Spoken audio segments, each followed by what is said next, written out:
ಈಗಿರುವ ಕೆಲಸದ ಟೈಮ್ ನಲ್ಲೇ ಊಟ ತಿಂಡಿ ಮಾಡೋಕೆ ಸಮಯ ಸಿಗ್ತಿಲ್ಲ ಅನ್ನೋರೇ ಜಾಸ್ತಿ. ವರ್ಕ್ ಪ್ರೆಷರ್ ಮಧ್ಯೆ ಕುಟುಂಬಕ್ಕೆ ಟೈಮ್ ಮೀಸಲಿಡೋದು ಯಾವಾಗ? ವರ್ಕ್ ಎನ್ನುವ ಒತ್ತಡದ ಜೀವನ ಸಾಕಪ್ಪ ಸಾಕು ಅನ್ನೋ ಉದ್ಯೋಗಿಗಳೇ ನಮ್ಮ ನಡುವೆ ತುಂಬಿದ್ದಾರೆ. ಆದ್ರೆ ಈ ನಡುವೆ ಅನೇಕ ಉದ್ಯಮಿಗಳು ಕೆಲಸದ ಸಮಯವನ್ನು ಹೆಚ್ಚಿಸಬೇಕು ಅನ್ನೋ ಒತ್ತಾಯವನ್ನು ಕೂಡ ಮಾಡ್ತಾ ಇದ್ದಾರೆ.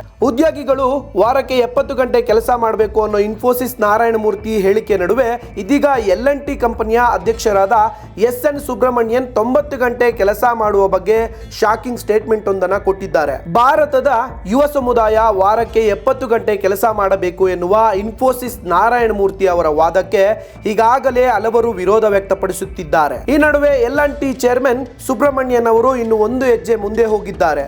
ಉದ್ಯೋಗಿಗಳು ವಾರಕ್ಕೆ 90 ಗಂಟೆ ಕೆಲಸ ಮಾಡಬೇಕು ಅನ್ನೋ ವಾದ ಮಂಡಿಸುತ್ತಿದ್ದಾರೆ. ಮನೆಯಲ್ಲಿ ಎಷ್ಟು ಹೊತ್ತು ಹೆಂಡತಿ ಮುಖ ನೋಡ್ಕೊಂಡಿರ್ತೀರಾ?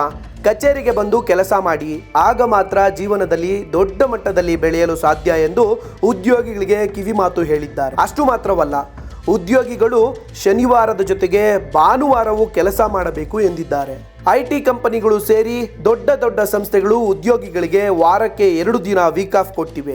ಆದರೆ ವಾರಕ್ಕೆ 6 ದಿನ ಕೆಲಸ ಮಾಡಿರುವ ಸಂಸ್ಥೆಗಳಲ್ಲಿ L&T ಕೂಡ ಒಂದು. ಹೀಗಿರುವಾಗ ಉದ್ಯೋಗಿಗಳ ಜೊತೆಗಿನ ಸಂವಾದದ ವೇಳೆ ಸುಬ್ರಮಣ್ಯನ್ ಅಭಿಪ್ರಾಯ ಕೇಳಿ ಎಲ್ಲರೂ ಶಾಕ್ ಆಗಿದ್ದಾರೆ. ವಾರಕ್ಕೆ 6 ದಿನ ಅಲ್ಲ, 7 ದಿನವೂ ಕೆಲಸ ಮಾಡಬೇಕು, ಭಾನುವಾರವೂ ನಿಮ್ಮಿಂದ ಕೆಲಸ ಮಾಡಿಸಲು ಸಾಧ್ಯವಾಗ್ತಿಲ್ಲ ಅನ್ನೋ ನೋವಿದೆ. ನಾನು ಭಾನುವಾರವೂ ಕೆಲಸ ಮಾಡುತ್ತೇನೆ, ನೀವು ಕೂಡ ಭಾನುವಾರ ಕೆಲಸ ಮಾಡಿದ್ರೆ ನನಗೆ ಹೆಚ್ಚು ಖುಷಿ ಆಗುತ್ತೆ ಅಂತ ಹೇಳಿದ್ದಾರೆ. ಇನ್ನು 90 ಗಂಟೆ ಕೆಲಸ ಮಾಡಬೇಕು ಅನ್ನೋ ತಮ್ಮ ಅಭಿಪ್ರಾಯಕ್ಕೆ L&T ಚೇರ್ಮನ್ ಸುಬ್ರಮಣಿಯನ್ ಚೀನಿಯರ ಉದಾಹರಣೆ ಕೊಟ್ಟಿದ್ದಾರೆ. ಚೀನಾದವರು ವಾರದಲ್ಲಿ 90 ಗಂಟೆ ಕೆಲಸ ಮಾಡುತ್ತಾರೆ, ಹೀಗಾಗಿಯೇ ಆ ದೇಶ ವೇಗದಲ್ಲಿ ಬೆಳೆಯಲು ಸಾಧ್ಯವಾಯಿತು ಎಂದಿದ್ದಾರೆ. ಉದ್ಯೋಗಿಗಳ ಕೆಲಸದ ಅವಧಿ ಬಗ್ಗೆ ದಿನದಿಂದ ದಿನಕ್ಕೆ ಚರ್ಚೆ ನಡೆಯುತ್ತಲೇ ಇದೆ. ಈಗಾಗಲೇ ಇನ್ಫೋಸಿಸ್ ನಾರಾಯಣಮೂರ್ತಿ ಅವರ 70 ಗಂಟೆ ಕೆಲಸದ ಹೇಳಿಕೆಗೆ ದೇಶದಾದ್ಯಂತ ವಿರೋಧ ವ್ಯಕ್ತವಾಗಿದೆ. ಈಗ ಸುಬ್ರಮಣ್ಯನ್ ಹೇಳಿಕೆಯ ಬಗ್ಗೆ ಚರ್ಚೆಯಾಗ್ತಾ ಇದೆ. ನ್ಯೂಸ್ ಡೇ ಸಮಯ ನ್ಯೂಸ್.